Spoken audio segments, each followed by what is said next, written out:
बिस्मिल्लाहिर्रहमानिर्रहीम। अस्सलाम वालेकुम व्यूअर्स, कैसे हैं आप सब लोग। उम्मीद करती हूँ सब खैरियत से होंगे, खुश रहें, आबाद रहें, अल्लाह ताला के हिफ्ज़ व अमान में रहे, आमीन।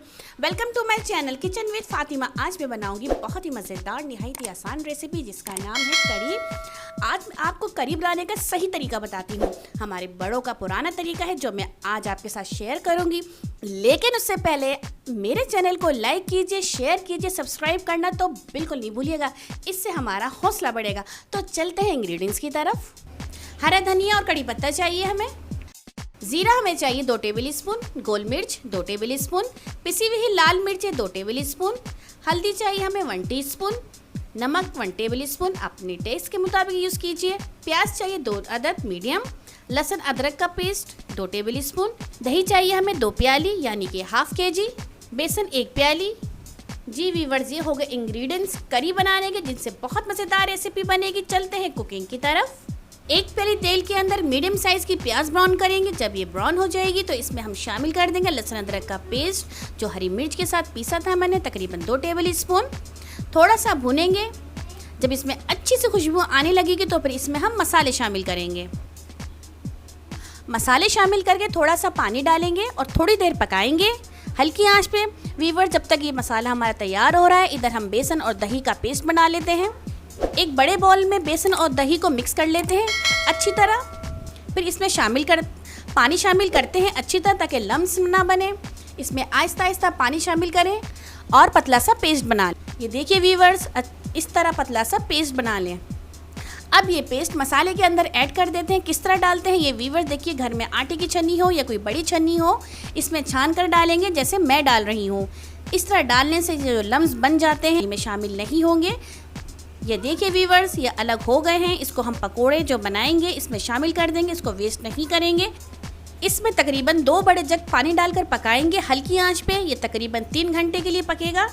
पहले तेज़ आंच पे इसको बॉईल करेंगे और फिर हल्की आंच पे इसको छोड़ देंगे पकने के लिए। ये देखिए वीवर्स, बॉईल आ रहा है, इसको हल्की आंच कर देते हैं। जब तक इसमें बॉईल ना आए इसको कैप नहीं करिएगा। ये देखिए वीवर्स, बॉईल आ गया है। अब इसको हल्की आंच कर देते हैं और कैप इस तरह करिएगा जैसे मैं कर रही हूँ। स्पून इस तरह रखिएगा, ये टोट का है, इससे आपकी करी नीचे से नहीं लगेगी। ये देखिए वीवर्स, तकरीबन 3 घंटे पूरे हो चुके हैं। ये हल्की आंच पर पक रही है और तेल ऊपर आना शुरू हो गया है। तेज़ आंच पे नहीं पकाइएगा, हल्की आंच पे पकाइएगा। ये पकती ही हल्की आंच पर है, आहिस्ता आहिस्ता। जब तक ये मज़ीद पक रही है, इधर हम पकोड़ों के लिए बेसन तैयार कर लेते हैं। बेसन के अंदर हरा धनिया, प्याज 1 मीडियम साइज़ की, नमक, सोडा और पिसी हुई मिर्च और ज़ीरा डाल के मिक्स करेंगे। पानी डालेंगे, डालकर पेस्ट बना लेंगे, पतला पेस्ट ना बने। इसको थोड़ी देर के रख के इसके पकोड़े बना लेते हैं। पकोड़ों के लिए फ्राई पैन में तेल डालेंगे। जब तेल हल्का सा गर्म हो जाए तो इसमें हम पकोड़े तैयार कर लेते हैं। ये देखिए वीवर्स, कितने मज़े के लग रहे हैं। आप इसको केचप या चटनी के साथ भी इंजॉय कर सकते हैं, लेकिन अभी हम इसको कड़ी में डालेंगे।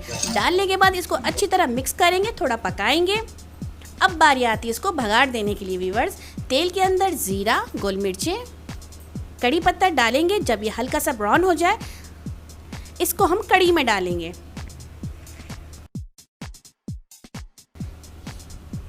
ये देखिए वीवर्स, ये बिल्कुल रेडी हो चुकी है, सर्व करने के लिए बिल्कुल रेडी है। बहुत मज़ेदार खुशबू आ रही है। यम्मी यम्मी टेस्टी कड़ी बिल्कुल रेडी हो चुकी है। आप इसको चावल के साथ या चपाती के साथ एंजॉय कर सकते हैं। मैं तो एंजॉय करने लगी हूँ चपाती और चावल के साथ। आप भी बनाइएगा, मुझे कमेंट्स में ज़रूर बताइएगा कि आपको मेरी रेसिपी कैसी लगी। तो व्यूवर्स, हमेशा की तरह मेरे चैनल को लाइक कीजिए, शेयर कीजिए, सब्सक्राइब करना तो बिल्कुल मत भूलिएगा। मुझे अपनी दुआओं में याद रखिएगा, मैं भी आपको अपनी दुआओं में याद रखूँगी। मेरी नेक्स्ट वीडियो में आपसे दोबारा मुलाकात होती है। ओके व्यूवर्स, अल्लाह हाफिज़।